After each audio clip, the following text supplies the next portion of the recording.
బీహార్ ఎలక్షన్స్లో ఓ పక్కన అబ్బాయి అంత అద్భుతంగా ఉంది, అసలు అక్కడ ఏ గొడవ లేదు, అనవసరంగా ఓట్లు తీసేస్తున్నారు అంటే సుప్రీంకోర్టు చీపోరా అంది. ఏందిరా మీరు చెప్పేటటువంటిది?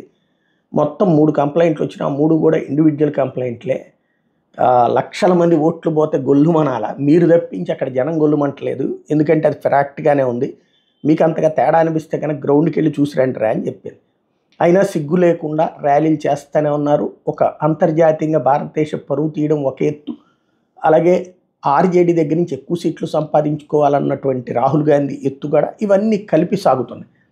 ఈ సందర్భంలో తాజాగా ఏదైతే 2 పాకిస్తానీ అమ్మాయిలు ఓట్లు బయటపడ్డాయి.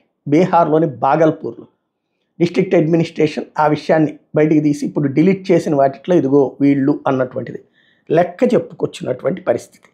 దాంతో తలబట్టుకోవడం అన్నటువంటిది వీళ్ళ వంతు అవుతుంది అన్నమాట. ప్రస్తుతం జరుగుతున్నటువంటి అన్నీ కూడా ఇట్లాంటివే, దొంగల్ని కాపాడుకొచ్చేటటువంటి ధైర్యంగా దర్జాగా సాగుతున్నటువంటి వ్యవహారం.